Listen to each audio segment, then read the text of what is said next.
Boa noite, este é o programa Contraponto aqui no seu canal 15 da NET. Eu sou Freitas Júnior e juntamente com Alfredo Marques vamos entrevistar Meudo Filho, que é fisioterapeuta. Boa noite, Meudo, é um prazer recebê-lo aqui no Contraponto. E já falando aqui, Meudo Filho é fisioterapeuta da Fisiovida. Isso mesmo, boa noite. Boa noite, e vou para a Fisiovida. Um dia já tive um problema no tornozelo, não quis engessar e fiquei bom em 15 dias. Então, boa noite, Freitas. Boa noite, Alfredo. Boa noite. Gostaria de agradecer o convite. É um prazer estar participando daqui do Contraponto com vocês. É uma honra. Agora, Meudo, Eu não sei por que você consertou ele, você fez essa maldade. Não devia ter consertado, não, porque ele fica teimando querer jogar bola nessa idade. É uma temeridade. Eu quero preservar nossa amizade. Ele pode ficar paraplégico de um minuto para o outro. Alfredo, depois que eu descobri a Fisiovida, Terceira idade no esporte, o Jorge é um Brandão complicado. e o Meudo, aí eu já me deram, eu posso jogar até os 125 anos. E ainda consertou tão rápido, né? Logo em 15 dias já 15 deixou de dias já volta às pude voltar a atividades. jogar. Agora, Meudo, você como fisioterapeuta, geralmente as pessoas procuram quando são as lesões, né? Quais são as lesões mais frequentes e mais comuns que acometem as pessoas, que lhe procuram, o cidadão em si? Isso é um ponto muito interessante, Freitas, que você coloca. A profissão da gente ela surgiu no berço da reabilitação. E essa coisa de reabilitar, de recuperar, a gente tenta quebrar essa barreira e vencer essa barreira ainda hoje. A gente já consegue assistir na clínica o paciente que procura a gente como porta de entrada do tratamento, como primeiro contato. Então não é mais aquele somente que está em recuperação, que precisa se recuperar de um pé quebrado, de uma lesão desse tipo. Foi o meu caso, né? Que foi o seu caso. Isso é uma porta de entrada, mas isso é uma atenção já terciária. A gente hoje em dia tem como estar inserido na prevenção, fazer com que você não se lesione. Tá? Porque a sua lesão ela pode ter vindo não só do trauma em si, na hora do futebol, na hora da atividade esportiva. Tá? Eu já sugeri esportes mais tranquilos. Porrinha, baralho, dominó. Esses não iam trazer. Pois é que não tem muito esforço. A não ser esticar o braço, né? Pode gerar um problema. Esses já não iam trazer uma lesão no pé, um entorse, por exemplo, mas iam trazer um problema de má postura, por exemplo. Ficar muito tempo sentado não é saudável para ninguém. Porque as pessoas pensam que a lesão ela só decorre se você levar uma queda de uma atividade física, e muito pelo contrário, o ato de você levantar de uma cadeira, você já pode ter um problema, não é isso? Sim, ou ficar muito tempo sentado nela, como foi sugerido, para você mudar a sua atividade esportiva, tá? Então, a gente realmente tem lesões, o maior grupo de lesões que acometem os indivíduos, ortopedicamente falando, as lesões ortopédicas, são lesões na coluna. A gente consegue ter esse nicho de pessoas que estão com lesão na coluna. A gente utiliza muito, cuida pouco, né? E então a gente tem pessoas com discopatias degenerativas, com hérnia de disco, os famosos torcicolos, vez por outra está todo mundo sujeito a ter um torcicolo, porque a gente acabou não cuidando. Vez por outra o Freitas tem torcicolo. Eu tenho um torcicolo. Então, preciso que a gente entenda o dia a dia do indivíduo, para que a gente possa fazer com que você possa se prevenir, que esse torcicolo não venha a aparecer. E na coluna ainda tem a força da gravidade, né? Que eu direto empurrando, a não ser na hora que você esteja deitado. Quando a gente tenta entender o processo de evolução do homem, né, do indivíduo, do ser humano, e passa a entender a coluna, que se a gente fosse analisar a evolução do homem através dos macacos, e não com nenhum aspecto religioso, nós éramos quadrúpedes. Então a gente tinha uma coluna que as vértebras estavam uma do lado da outra. E quando a gente virou bípede, né, fez por onde estar de pé, essas vértebras ficaram a ficar uma em cima da outra. Então, antes a gente tinha... Uma pressão, né? Passou a ter uma pressão maior. E antes, como tudo na vida, quando a gente morava numa vila de casas, as relações eram saudáveis, eram amigáveis quando a gente mora em casas. Quando a gente foi para um condomínio, num prédio, as relações passaram a ser mais difíceis, mais hostis, menos afáveis, porque o dia a dia ficou difícil. Assim, a gente faz esse mesmo paralelo com a coluna. Quando a gente estava em posição quadrúpede, a gente tinha uma pressão muito pequena em cima das vértebras. E agora, quando a gente ficou de pé, a gente passou a ter essa pressão de uma vértebra em cima da outra. Daí a gente tem um sistema de amortecimento, que é o disco, né, entre uma vértebra e outra. A gente tem um disco que chama disco intervertebral. Que é onde muita gente tem a hernia de disco. Tem gente que pensa que a hernia de disco ela só acomete mais as pessoas que estão acima do peso. E você pode ter magro e pode ter o problema na hernia de disco. Sim, sim. E outra erro, outro mito, né, que é colocado com relação aos problemas de coluna, e especificamente a hérnia de disco que você citou, é que só dá em pessoas de mais idade. A gente hoje em dia recebe pacientes com 15, com 16, 17 anos, que nem têm sobrepeso, mas que estão com processo de discopatia degenerativa, que a gente tem um processo a ser agravado para ser chamado de hérnia de disco, né? Então, hoje em dia, o maior fator causador possivelmente vem a ser a má postura. Desde criança? Desde criança. Então, você pode ter uma criança que está em postura ruim desde a infância.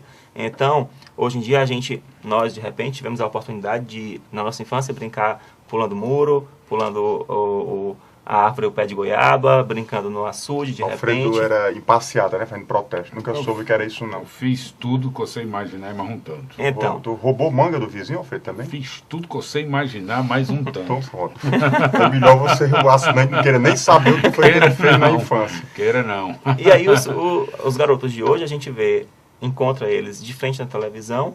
Aos 3, 4 anos de idade, a criança já ganha um laptop, que é o laptop do Spider-Man, o laptop da Xuxa. Então, eles estão cada vez mais já conectados a esse mundo virtual, à tecnologia. Quando não estão com... Que é preciso só mexer com os olhos. Que é preciso mexer só com os olhos e com pequenos movimentos dos dedos. Né? Então, isso vai deixando... E eles vão arriando na cadeira e descendo, e descendo. A mochila pesada para ir para a escola. O videogame, muitas horas no dia. E a mochila pesada realmente é um problema sério. E a gente, hoje em dia, tem tentado inserir essa ideia de prevenção dentro das escolas para que possa ser feito uma atividade postural dentro das escolas, não só a famosa educação física, que nem sempre atinge todas as crianças, não dá uma forma que veio aqui uma ideia agora, que não precisava a criança carregar livro para lá e para cá. Precisava a escola ter os livros dela e a criança ter os livros dela em casa. Então, todos se serviriam, né, dos livros... As anotações, né? As anotações não, as pessoas pontuais. se serviriam dos livros da escola e utilizariam os livros dele para acompanhar a matéria em casa, que ele tira o livro em casa, evitava estar carregando 500 cadernos, 500 não sei o quê. É que as mochilas estão cada vez mais pesadas e a gente tenta fazer, a indústria das mochilas hoje em dia, fazer com que elas sejam cada vez mais ergonômicas, para ser criada uma alavanca para ser puxada e não sobrecarregar. Rodinhas, um braço para ser puxado, uma alavanca mesmo para ser puxada, para que não possa sobrecarregar a coluna dessas crianças, né? Mas o ideal, por exemplo, é a gente gerar um processo de prevenção. O que eu vou fazer com essa criança, já que é muito mais fácil você lidar com ela, um corpo ainda saudável, fazer com que ela não venha a desenvolver com o passar dos anos, com a idade dela, criar uma coluna que não suporta peso, já criar um desvio, uma escoliose já nessa fase. Então, assim, é muito melhor você já fazer com que essa criança tenha uma atividade postural, uma atividade de alongamento, uma atividade de fortalecimento do corpo, desde esse processo. Uma pergunta. É comum uma pessoa frequentar academias em busca de uma vida saudável. Ele encontra essa vida saudável na academia ou é passível da pessoa frequentar uma academia e sair de lá cheio de problema físico, se é possível? Em tese, eu estou falando uma aberração. Não, Alfredo, você não falou uma aberração, isso é possível. Né? A gente esperava que não fosse. A pessoa está em busca de saúde, de qualidade de vida. E chega muita gente lá na Fisiovida com problema já... Eu estava malhando na academia e não teve uma orientação. E chega, infelizmente o índice é até que é elevado. A gente tem sempre alguém que está vindo de uma academia, de uma atividade esportiva, de uma atividade física, que foi feita de uma forma muito brusca, exagerada, numa posição ruim, sem a devida orientação, com máquinas obsoletas, né, e que acabam induzindo uma lesão. Então, o ideal é que você buscasse, né, o indivíduo buscasse uma academia que venha a ser com um grupo de profissionais, com um corpo de profissionais competentes e com orientação bem particularizada. Então, assim, quando a gente entra numa academia que você tem 10, 20, 30 pessoas se exercitando, com 1, 2 ou 3 instrutores para 20, 30 pessoas, não tem como você estar se movimentando de forma correta. Então, a ideia do tratamento personalizado, de quanto menos pessoas, de máquinas modernas e de profissionais capacitados, isso vai... As academias têm fisioterapeuta ou só tem... Educadores com horário físicos? marcado, né? Com horário marcado, a maioria delas, não? Hoje em dia, muitos trabalham com hora marcada, né? Mas a depender do bairro que você está, da condição socioeconômica que você se insere para você estar nessa atividade, nem sempre você tem um serviço de tão qualidade para estar com hora marcada, etc. Mas hoje em dia, Alfredo, a gente tem não só fisioterapeutas nas academias, mas por vezes até nutricionistas, médicos do esporte, que junto com o educador físico fazem uma avaliação multidisciplinar daquele indivíduo que está se inserindo numa prática de uma atividade, e cada um dá o seu parecer, o que deve ser feito, como deve ser feito, para que isso em conjunto possa sim trazer bem-estar e não pensar isoladamente. A gente tenta hoje em dia não mais ver o indivíduo fragmentado, a nutricionista sozinha, o educador físico sozinho, o médico do esporte sozinho, o fisioterapeuta sozinho. Fica realmente muito mais fácil quando a gente está em grupo, você pode discutir e entrar num consenso do que vai ser melhor para aquele cliente. Milton, quando você chega na academia, até falando lá com você, com o Jorge, a recomendação, você fez o alongamento, né? A importância do alongamento. Eu lembro uma vez um médico me disse que você não conhece um gato com problema físico, porque o gato está sempre se alongando, né? Aquele jeito dele, se espreguiçando. É o jeito do gato. Se todo mundo fizesse o alongamento diário, você estava quase que desempregado? Pior que não. A coisa seria até melhor, porque ele ia precisar que alguém orientasse o alongamento para ele. Certo. E esse alguém ele ia buscar um profissional capacitado. Mas geralmente as pessoas falam, não fez o alongamento correto, você tem que fazer alongamento antes da atividade física, tem que fazer depois da atividade física, exatamente que é uma para evitar condição a de lesão. prevenção, tá? De prevenção da lesão, e você preparar o seu corpo e depois de você dar condição de repouso ao seu corpo quando você finaliza a atividade física, a atividade esportiva.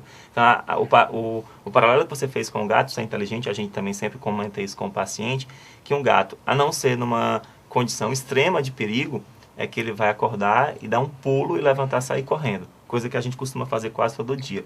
Pede 5 minutos a mais para o celular, né? É a soneca do celular. E quando levanta já está em cima da hora. E esquece que passou de 6 a 8, a 9, 10 horas, a depender do seu tempo de sono, em repouso.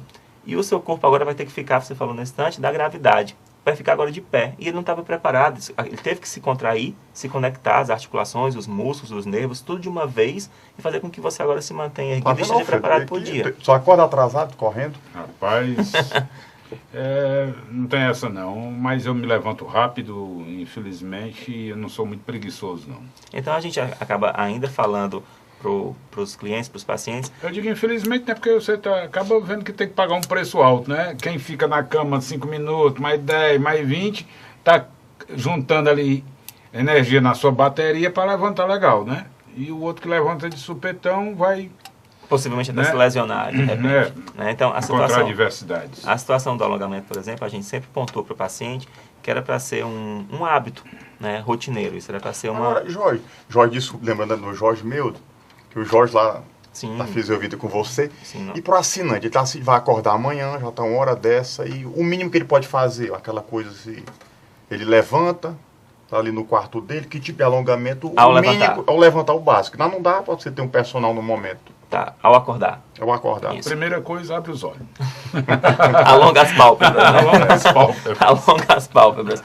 Então, isso é bem tranquilo da pessoa aprender 5 a 10 alongamentos, Freitas. Ele pode pegar o próprio lençol que ele estava utilizando, dar um laço, uma faixa no pé e puxar. Isso já seria... Tipo uma Tereza, né? Treinar. E puxar de repente a perna. Isso já é um alongamento da zona posterior. Você pode fazer deitado. Pode fazer deitado, né? Então ele puxa para frente, ele puxa para a lateral externa do corpo dele, e ele puxa para a lateral interna do corpo dele. A gente já fez aí alongamentos na perna na parte posterior e nas laterais da perna. Pelo menos o membro inferior já estava preparado, deitado mesmo. Deitado mesmo. Tá? Então, um outro processo que a gente sempre pede que o paciente também tenha é uma conscientização da respiração. Para um pouco, pensa no dia, respira fundo, isso vai melhorar a oxigenação e a circulação no seu corpo. Ele pode abraçar os 2 joelhos ao mesmo tempo, ele está fazendo um alongamento da lombar, da coluna, então ele traz junto ao corpo os 2 joelhos fletidos, dobrados, e mantém um pouco naquela situação. O alongamento, os pacientes sempre perguntam, mas quantas vezes, quanto tempo? A gente orienta aqui pelo menos 20 segundos, de 20 a 60 segundos, se ele puder manter em cada posição. Em cada posição. Então, esse já é um alongamento que ele pode fazer. Nessa posição que ele está, por exemplo, se ele girar os 2 joelhos para um lado ou girar os 2 joelhos para o outro, ele está fazendo uma pequena torção, fazendo um stretch na lateral da coluna, já vai preparar para quando ele estiver nas posições sentadas.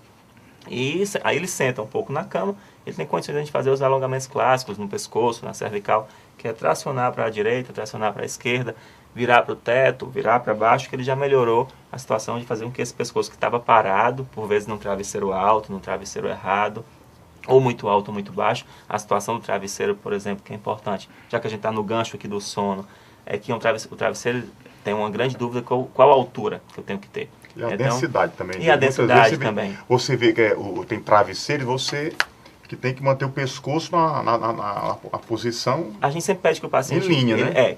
O travesseiro ele tem que recobrir esse espaço do seu ombro. Então, se você imaginar, quando você está deitado de lado, a sua cabeça cairia, então você tem que ter um travesseiro que mantenha aqui. Se o travesseiro for muito baixo, vai continuar caindo. Se o travesseiro for muito alto, você vai inclinar para lá. Então, tem que ser com que a condição que você deixa a sua cervical, a sua coluna, a sua cabeça num eixo, e esse travesseiro tinha que recobrir esse espaço. Nem a menos, nem a mais. E para a coluna, você falando de dormir, qual é a posição ideal para dormir? Então, a posição ideal... É essa de lado, com o travesseiro mantendo a altura? De lado, com o travesseiro mantendo na altura, ou de barriga para cima com o apoio embaixo das pernas. Preferencialmente, e que seja evitado para quase todo mundo, a posição de barriga para baixo, porque a gente induz uma posição desconfortável, de um aumento de uma curva que a gente tem na lombar, na região mais inferior das costas, que você induz uma lordose aumentada, e aquilo pode ser agravado uma dor. O bom é dormir de papo pro ar mesmo, né? De barriga para cima ou de lado. De barriga para cima ou de lado. Agora, Jorge, eu vejo que é uma coisa, como é que as pessoas